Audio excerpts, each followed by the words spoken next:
that fancy new graphic for freedom of speech. I love it.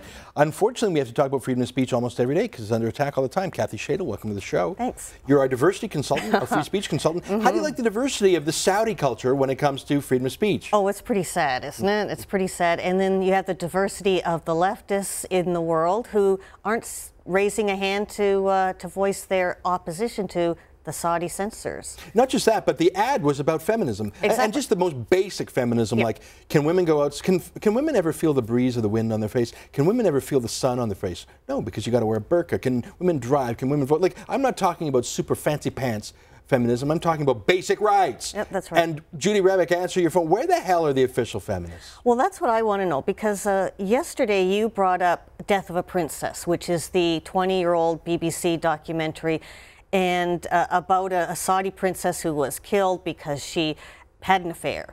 And I remember being a leftist in those days, there was outrage everywhere. This movie was the biggest deal ever. Oh, we have to help the poor women in Saudi Arabia. In those days, Tom Hanks' wife used to put on these $1 million fundraisers for Afghan women. Now, I don't know when the memo went out, September 11th, whatever. Suddenly that's all dropped off. They've got new causes now. I've never had a good explanation, but they now seem to be, for some reason, on the side of the Saudis, which is the last place I would have thought the left would have ended up if you'd asked me 20 years ago. Yeah, you know what? There's a clip I want to show you. Here's Stephen Harper the other day saying what he thinks the #1 threat to Canada is. Let's roll this clip. There are a number of threats on different levels, but if you look at, if we're talking about terrorism, I mean, the major threat is still Islamicism.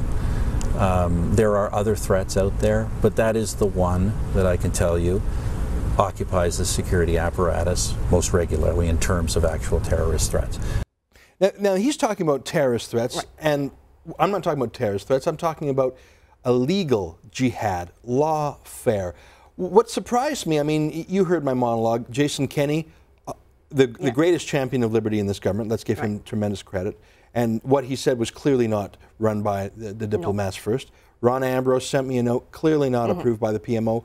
Why is the Prime Minister's office so damn scared about calling out Islamicism when it's being affected through lawyers instead of through terrorists? Well, that's another one. That's another bizarre question. I understand why PM Harper personally is engaged in being upset about Islamic terrorism, because he was the guy who was going to be beheaded in that plan. But maybe he needs to look a little bit more at what you've talked about, which is the lawfare. Why fly planes into buildings anymore when all you have to do is sue people and get your way? It happened in England. There was the Saudis sued over a book that, again, was completely factual. But under British libel law, the judge still said, yes, this book is libelous, and every copy has been destroyed that ever existed. Now, that's crazy. Now, Stockwell Day made the point that, look, Stephen Harper's a little bit busy today. He's a little bit busy all the time. I'm not the only person in the world that wants a piece of his attention. Fine, fine, fine. But he has staffers, he has deputies, he has delegates. He is a foreign affairs minister. That foreign affairs minister, when he's too busy, well, he has a parliamentary secretary when he's not busy surfing BeijingBrides.com or something. Maybe he can help us out. The official memo was just silence. Last question. Where the hell are the better journalists? I'm not an official journalist. I'm not a good journalist. I didn't go to journalism school. I'm not one of the fancy guys at the Globe and Mail, at the CBC, at the Toronto Star. Why have those three news organizations not said a bloody word about CTV being hit with a fatwa and worse, complying with that? Oh, exactly. I don't know. The Saudis make for weird bedfellows anyway. But it just seems to me that this is all about the left. Again, if you ask a journalist in Canada, they'll tell you, I'm not a leftist, I'm a centrist, or I'm an independent.